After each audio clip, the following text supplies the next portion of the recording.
Bien, les decía, no sé si algunos otros compañeros maestros ya les habían comunicado, comienza nuestra evaluación, nuestro segundo momento de evaluación la semana que viene y aproximadamente entre el 8 y 10 de marzo se dan a conocer calificaciones a su orientador y a ustedes mismos. ¿Sí? La dinámica en el caso de historia será que yo mandaré mi lista con tu calificación. Tú ahí me vas a colocar, ya seas de primero A o de primero B. Por ejemplo, soy Ricardo Proa, estoy conforme con mi calificación. En caso de que no estés conforme con tu calificación, tenemos, te repito, más o menos un día para poder hacer la aclaración. Yo voy a procurar mandarlas el 8 de marzo para que tengamos por lo menos el 9 y a lo mejor parte del día 10 para poder hacer alguna aclaración respecto a la calificación, ¿sí? Entonces, en caso de que tú no estés conforme con tu calificación, igual en el grupo me puedes poner, profe, yo no estoy de acuerdo con mi calificación, yo te voy a jalar a un chat privado y ahí vamos a comentar cuál es la situación del por qué tuviste 6 o por qué tuviste 7 o etcétera, o el por qué no estés conforme con tu calificación. Muchos de ustedes han visto que realizo eso, me pones en el grupo y yo te saco aparte, ¿sí? ¿Por qué razón? Pues para no saturar el grupo y que todo el mundo esté leyendo ahí los mensajes y a todo el mundo le esté vibrando su celular. Por eso lo hago así, ¿sale? Entonces, esa es la situación conforme a la evaluación.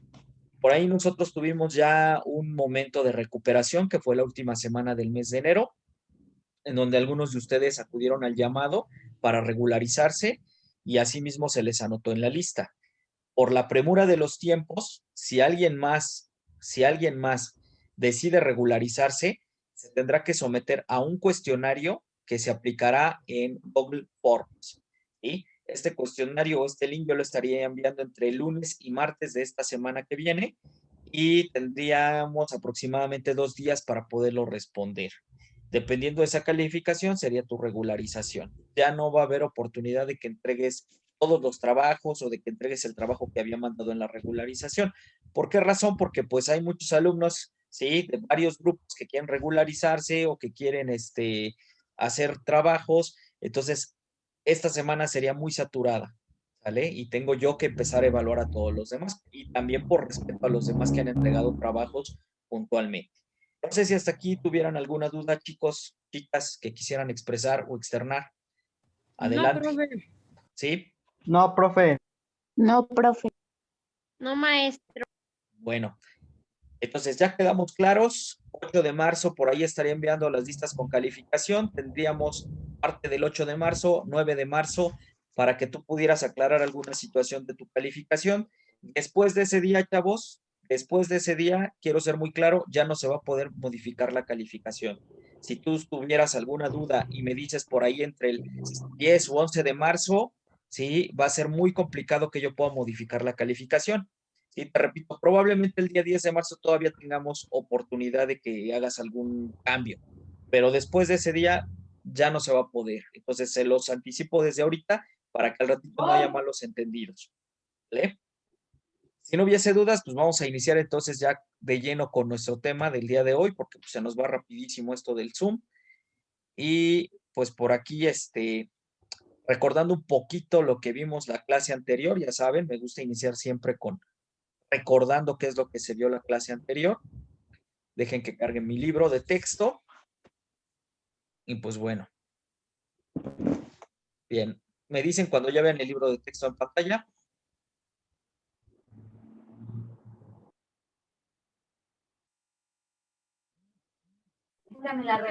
¿La voz ya ven el libro de texto en pantalla? No, no. No, profe. Ya, ¿Ya? Ya. Ok, ya. perfecto. Ya. Vale, pues, muchísimas gracias. Bueno, vale. Nosotros la clase anterior estuvimos hablando acerca de este tema. Vamos a ver si hay alguien de ustedes que pudiera acordarnos a grandes rasgos de qué se trató el liberalismo político y el liberalismo social. ¿Quién se acuerda?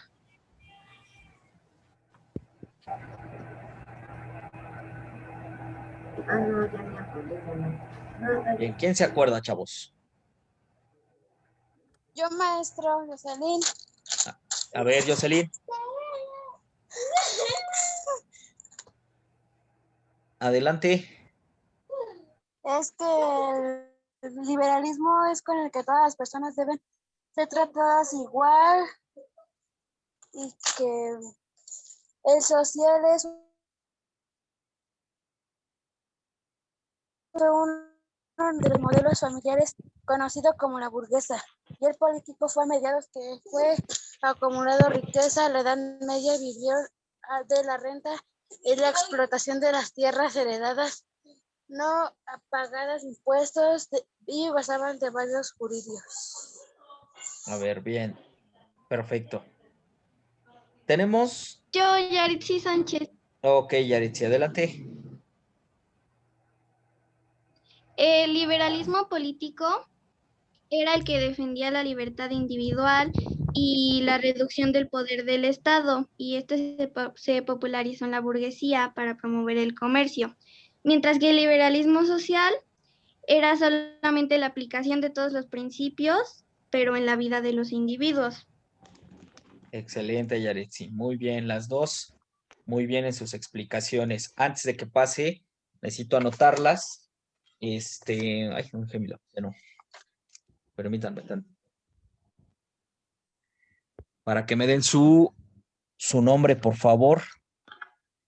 Es la señorita que participó antes de Yaretsi. Jocelyn Daily Gordillo Francés. Ok.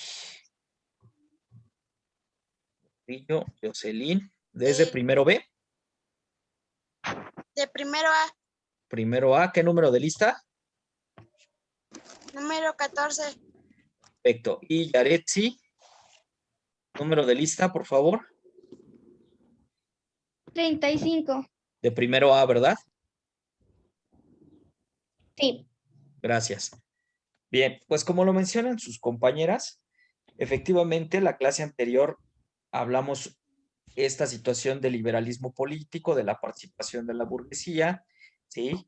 En donde había un desacuerdo de por qué las clases privilegiadas, como lo ven en esta pirámide del libro que les había colocado ese día, por qué la nobleza, por qué el rey, por qué el clero podían acceder a cierto poder, pero ellos no. ¿Sí? Entonces es donde buscan en ese liberalismo político el poder acceder ellos también, participar dentro del poder, vamos, en las decisiones, en tomar decisiones. Y esto obviamente traído desde el liberalismo económico, que es algo que ya analizamos. Y a grandes rasgos, eso es lo que nosotros estuvimos analizando la clase pasada.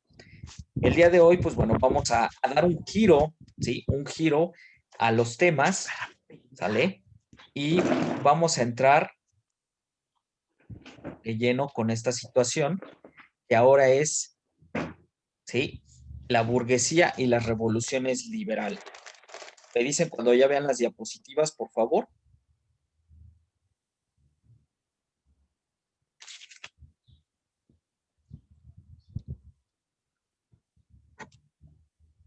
Ya. Ya, maestro. Ya.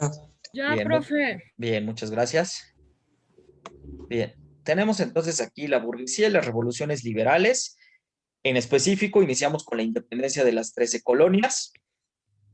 Hoy, 26 de febrero de 2021, 14ª clase, secuencia número 6. Y tenemos en la imagen de esta lámina a unas personas, unas familias que vienen llegando a la costa, vienen desembarcando ahí de un barco, ¿sí? Que en este caso era el Mayflower, que es en donde llegan estos colonos, a territorio norteamericano, específicamente al territorio que hoy es Estados Unidos.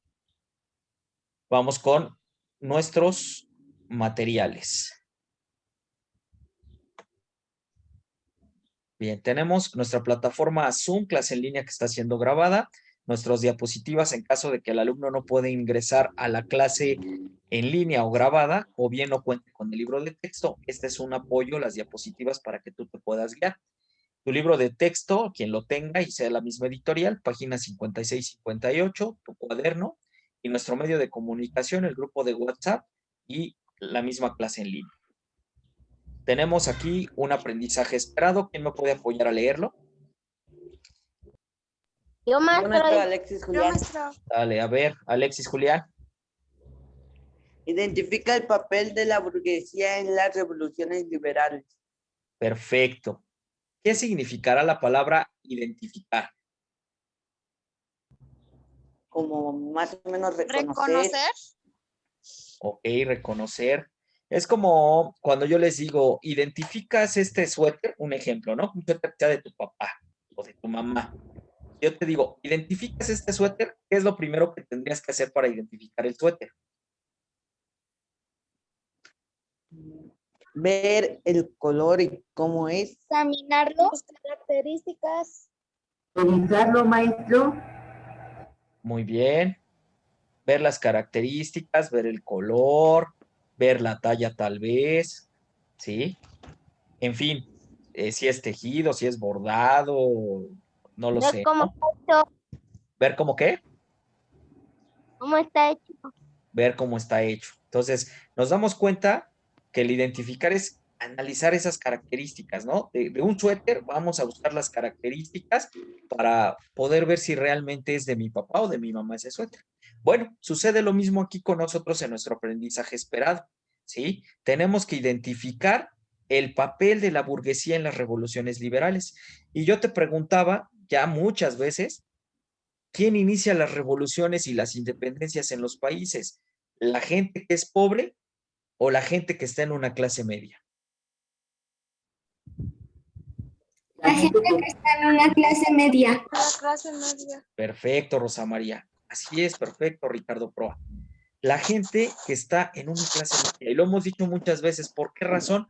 Pues porque son los que han tenido la oportunidad, o tuvieron más bien la oportunidad de estudiar, de ilustrarse, de leer y tal vez hasta de viajar. A diferencia de los que eran la clase pobre, pues ellos solamente se dedicaban a trabajar y a medio sacar el dinero para mantenerse o mantener a sus familias, y hasta ahí paramos de contar, ¿no? Entonces era muy difícil que ellos se pudieran ilustrar, pudieran leer un libro, pudieran educarse o pudieran ir a una escuela. Entonces, esa es la situación. Vamos a identificar, ver las características de esta burguesía para que ellos pudieran participar en las revoluciones liberales. ¿Ok? Ese es nuestro aprendizaje esperado. Y por ahí yo te mandé en el WhatsApp que por favor me respondieras las preguntas a este texto para que no nos lleváramos mucho tiempo ahorita en contestar. ¿Sí? Tenemos este texto, voy a leer el primer punto y de ahí vamos contestando. ¿Les parece? Dice, al ser todos los hombres originalmente iguales, nadie por nacimiento tiene derecho de establecer su propia familia en preferencia perpetua, aunque él mismo pudiera merecer algún grado decente de honores. Sus descendientes podrían ser demasiado indignos para heredarlos. Una de las pruebas naturales más fuertes de la locura del derecho hereditario en los reyes es que la naturaleza lo desaprueba. Una frase un poco complicada, con palabras rebuscadas, ¿no? Tal vez, ¿sí? Vamos acá a las preguntas. ¿Qué ideas ilustradas recoge el texto de Painé? ¿Quién me puede decir a lo que haya contestado en su cuaderno? Yo, maestro Jocelyn. A ver, Jocelyn. El promotor del liberalismo y de la democracia es considerado uno de los padres legítimos. No. A ver, pongamos atención en la pregunta. Dice, ¿qué ideas ilustradas? Nosotros ya vimos el tema de la ilustración, chavos, ¿eh? ¿Qué ideas ilustradas recoge el texto de Painé? En lo primero que leí, ¿qué idea ilustrada identifica? Que todos debemos ser tratados igual. Correcto, tenemos la igualdad. Excelente, Citlali. Guadalupe, ¿de qué grado es usted? Primero Grupo. B. Primero B. ¿Su apellido? Mendiola, de los Reyes. Muy bien. Perfecto. Entonces, tenemos en la primera parte que yo leí la igualdad. ¿Sale? A ver, dame este teléfono. Vamos con la siguiente. Dice, Europa está demasiado llena de reinos para mantener la paz. Y cuando una guerra estalla entre Inglaterra y cualquier poder extranjero, el comercio de América se va a la ruina. ¿Vale? Leo la última. Las islas pequeñas que no son capaces de protegerse son los objetos apropiados para que los reinos se hagan cargo de ellos. Pero hay algo absurdo, suponiendo que un continente sea perpetuamente gobernado por una isla. ¿Vale? Ya que leí estas dos frases, seguimos aquí con las preguntas. Dice, ¿a quién se refiere Painé cuando menciona una isla? Yo, Citlali Guadalupe, A ver, Citlali. a las personas de bajos recursos. A las personas de bajos recursos. No tanto. No Yo, por ahí. profe Emiliano. A ver, Emiliano. ¿A los Después, reyes? Yaretsi. ¿A los reyes? Sí. Ok, no. A ver, Yaretsi. Iba a decir lo mismo. Ok. Maestro, quién? yo, Jocelyn, A ver, Jocelyn. a las personas que pueden hacerse cargo de las citas, algo así. No te escuché el último. ¿A las personas que queja? No se escuchó al final, hija. Hola. Creo que ya Ay, no. perdón. Es que a las personas que son capaces y tienen el poder de cuidar las islas y quitarlas. Ah, no. ¿A el gobierno? A ver, fíjense otra vez. Las islas pequeñas, que no son capaces de protegerse, son los objetos apropiados para que los reinos se hagan cargo de ellos. Las islas pequeñas. Si vamos a hablar de la independencia de las 13 colonias, ¿a quién creen que se refiere? ¿A las 13 colonias? Correcto, se refiere a una isla pequeña, se refiere a un pequeño poblado de colonos, ¿sí? Que llegaron, en este caso, el territorio que hoy es Estados Unidos, eran 13 colonias, ¿sí? Son colonias. Maestro, no se escucha. Debe ser su internet, porque yo la escucho cortada. Yo creo que su internet no está llegando bien la señal. Bien, les decía, entonces, llegan estos colonos, ¿sí? Desde Inglaterra, y forman ahí sus 13 colonias. Obviamente ellos no traen un rey, no traen un ejército que pueda defenderlos, ¿sale? Si tuvieran algún enfrentamiento, pues a lo mejor se tendrían que defender ellos con sus armas que llegasen a llevar, pero no llevan lo que un reino o un rey puede ofrecer en ese poderío, hablando en ese entonces. A eso se refiere esas pequeñas islas. Y cuando nos dice acá, pero hay algo absurdo, suponiendo que un continente sea perpetuamente gobernado por una isla, ¿vale? Es decir, al revés como lo vamos a entender ahorita poco a poco con este tema de la independencia de las 13 colonias, porque ahí es donde le da la vuelta, ¿sí? Dirían por ahí. Entonces, a lo mejor es un poquito enredado el texto de Tomás Paine, pero nos ayuda a entender un poquito por qué los liberales o los burgueses de las 13 colonias decidieron tomar sus ideales de este texto.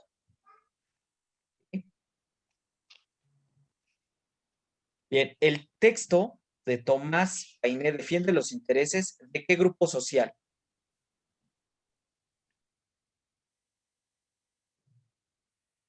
¿De qué grupo social, chavos? ¿Del medio?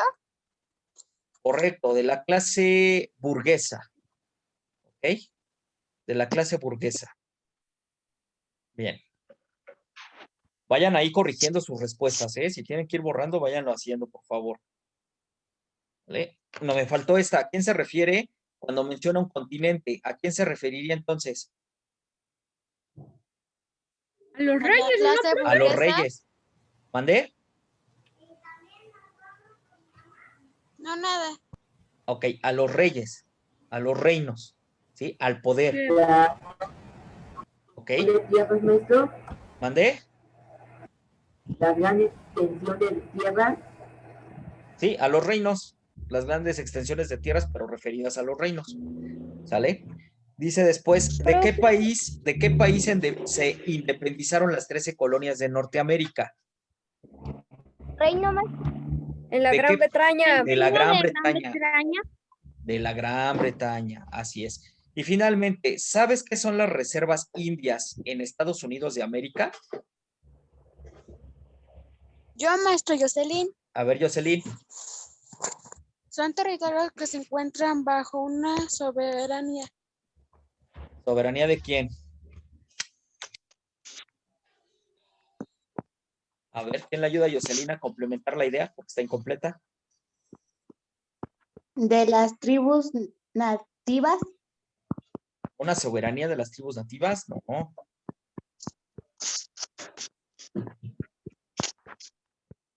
Ah, si te ganamos ahí los décimos, Jocelyn. Bien, a ver, Maestro, yo puse otra respuesta. a ver, Citlali. Yo puse que son los territorios de los Estados Unidos o de Canadá. Es lo que puse. Ah, no. No, las reservas indias, fíjense, cuando llegan los colonos de Gran Bretaña, obviamente estaba ocupada por indígenas, ¿vale? Así como aquí en lo que era el territorio, lo que hoy es el territorio de México, que había diferentes civilizaciones, de ese lado entre Estados Unidos y Canadá también había civilizaciones, ¿sí? Entonces, cuando llegan los colonos ingleses, les dicen, ¿saben qué? Con permiso, y ustedes se van hacia el oeste, es decir, hacia el lado donde queda el Océano Pacífico, hacia allá, hacia esos territorios de allá, ¿sí? Y allá van a formar ustedes su civilización. Estas tierras que están aquí, que dan hacia el Océano Atlántico, que es conexión con Europa, nos las dejan a nosotros. Entonces, a partir de ahí, hasta la fecha, hay reservas indias que están hacia el oeste y norte de Estados Unidos y frontera con Canadá, ¿sí?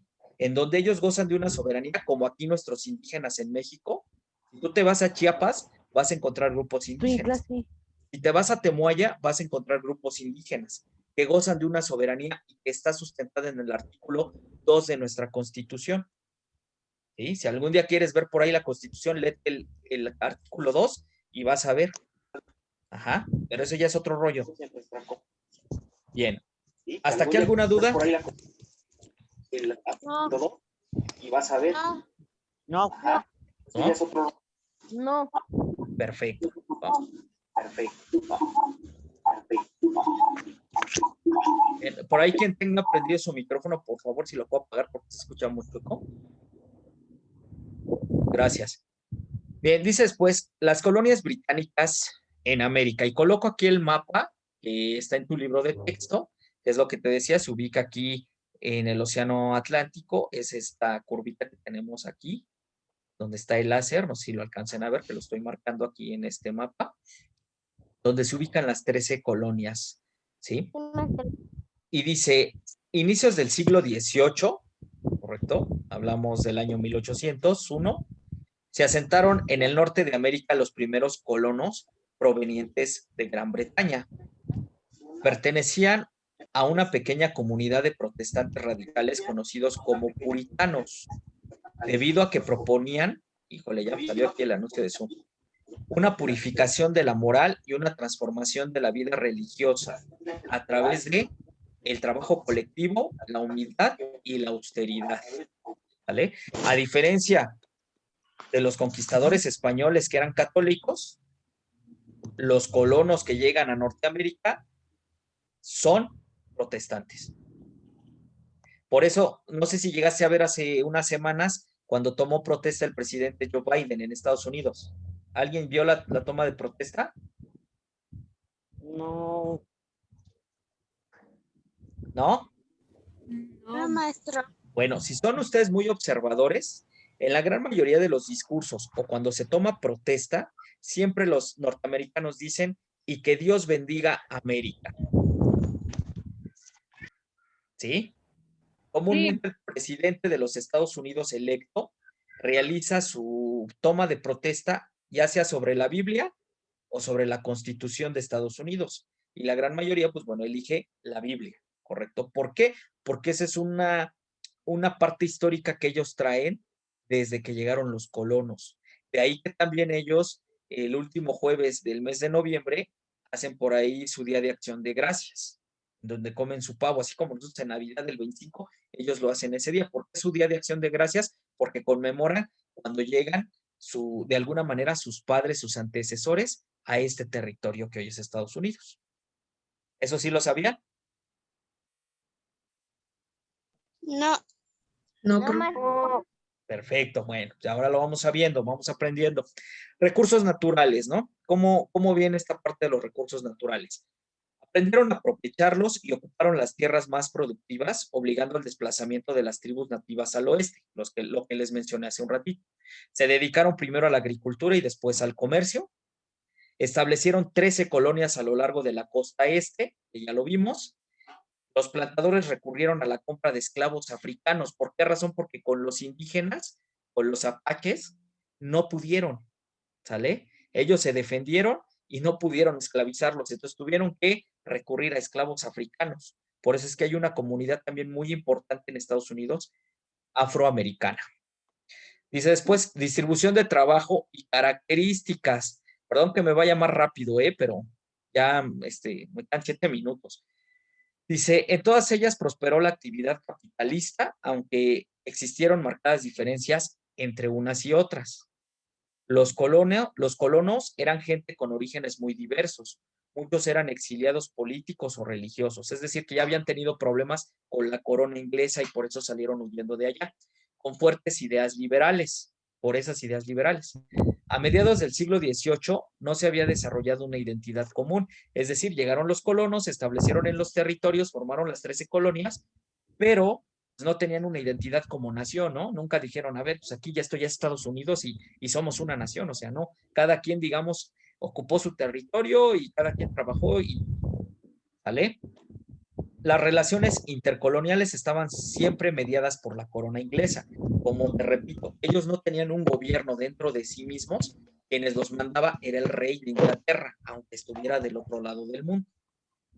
¿A qué se dedicaban las colonias del sur? La actividad agrícola consistía en grandes plantaciones de azúcar y algodón.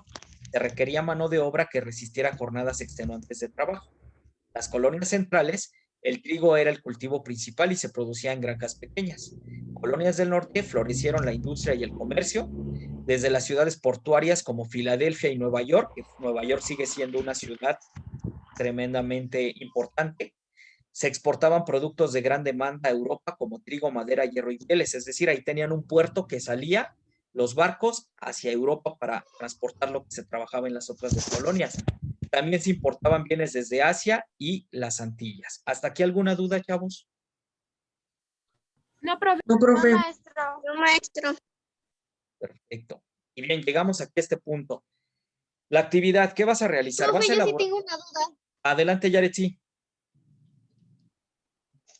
Es que usted dijo que las 13 colonias se independizaron de la corona inglesa, pero después dijo que como no tenían un gobierno, la corona inglesa era como su gobierno, entonces no se independizaron del todo. Excelente, excelente observación, Yaretsi.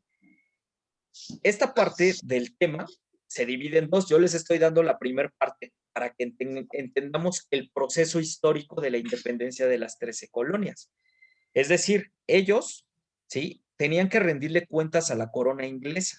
Ajá. No se separaron, vamos, ahorita no estamos viendo la parte en donde se separan, en donde viene su independencia, porque vamos a ver las causas del por qué ellos deciden separarse, porque hay causas, en donde ellos dicen, no, ¿sabes qué? Estamos hartos de la corona inglesa por esta situación. Vamos a ver, entre ellos es la elevación de impuestos al té y al azúcar. Por favor, si puede cerrar su micrófono, ahí quien lo tenga abierto. Gracias. Entonces, ahí es donde viene el choque y viene esa parte de independizarse y reciben por ahí apoyo de los franceses. Ya lo vamos a ver después. Pero en la primera parte de este proceso histórico, Yaretsi, dependen de la corona inglesa, para que entendamos un poquito de dónde vienen ellos y después por qué se van a separar. No sé si más o menos te aclaré tu duda, Yare. O sea, entonces ahorita estamos viendo donde aún no se separan. Así es. Digo, yo coloqué la independencia de las 3 colonias porque su ok. libro así lo maneja, el título, ¿verdad? Pero no estamos entrando de lleno todavía a su independencia. Ok, ya entendí. Ok, estamos digamos que en los pormenores, en el proceso histórico de cuando llegan y empiezan a poblar este territorio que hoy es Estados Unidos. Bien, continúo. Ok. Elaborar un mapa conceptual de proceso. Esto es un mapa conceptual de proceso, ¿correcto? En tu cuaderno, como el ejemplo de la derecha, en el cual coloqué, aquí tuve un error de dedo, y en el cual coloques, ¿qué vas a colocar en esta parte? ¿Sí? Pues primero puedes colocar aquí arriba el título, o bien aquí al lado, donde tú gustes, pero en estos puntos de aquí, ¿sí? Donde tengo el láser, me tienes que colocar, número 1, las colonias británicas en América, ¿sí? y me colocas lo que viene en la diapositiva, toda esa parte o toda esa información de las colonias británicas en América, como ya lo mencioné hace rato. Los recursos naturales, ¿sí? ¿Qué aprovecharon de los recursos naturales? Viene aquí también en las diapositivas. La distribución del trabajo y las características, ¿correcto? Y aquí me colocas la última diapositiva que vimos, ¿sí? Que es este cuadro. Aquí ya vienen los títulos, chavos. Ya no hay problema, miren. Ya solamente es pasar la información de nuestras diapositivas a la elaboración de ese, ¿sí? Mapa conceptual de proceso. La fecha de entrega es a más tardar sábado, el día de mañana, 27 a las 19:40 horas, vía carpeta electrónica. No sé si hubiera dudas, chavos, porque me quedan 2 minutos. Yo. Bien, ¿quién es yo? Yo, Aldir Vázquez. A ver, Vázquez. En el punto 4 del mapa lo tenemos que hacer también. Ah, no, el punto 4, o sea, esto es un ejemplo, ¿eh? El mapa nada es para que ustedes se guíen. O sea, no quiere decir que vas a copiar esa información que está ahí. Yo lo puse como ejemplo. Yo te estoy pidiendo 3 puntos, solamente serían estos, 1, 2 y 3, nada más. Ok, gracias. De nada, ¿alguien más? Queda un minuto. Maestro, yo tengo un problema. Es que el internet ha estado fallando un poquito y no sé si se puede enviar la tarea. La puede enviar más tardar el domingo. Se corta un poco. Si me la puede enviar, ¿cuándo? Perdón. El domingo a primera hora. Ok, sin problema. Con usted no hay problema. Gracias. Maestro, Sí. una pregunta. Sí. Pero eso es lo de la de regularización. No, espérenme, no se confundan, si no me va a confundir a todos. No, este es el último trabajo con el que vamos a cerrar nuestra segunda evaluación. ¿Sale? Lo de la regularización, el día lunes, yo ya les voy a poner ahí, chavos, a ver, todos los que faltaron de regularizarse van a tener que contestar este cuestionario. Pónganse a estudiar las diapositivas que ya hemos venido viendo durante este segundo momento. ¿Sale? Pues no se confundan, este no es trabajo de regularización. Me queda un minuto y se va a cortar la comunicación. ¿Tienen alguna otra duda? No, maestro, ninguna. Perfecto. ¿Alguien más? Las preguntas que estaban contestando también las van a enviar de evidencia. No, las preguntas que se estaban contestando solamente es que ustedes borren si tienen alguna respuesta incorrecta, las corrijan y ya, ¿no? Eso no se va a mandar de evidencia. Solamente esto que tenemos aquí. ¿Alguna otra duda? No. No, profe. No, maestro. ¿No? No. No, maestro. Bien, entonces, estamos pendientes, chavos. Cualquier situación estoy ahí a la orden. Me dio gusto verlos, me dio gusto saludarlos y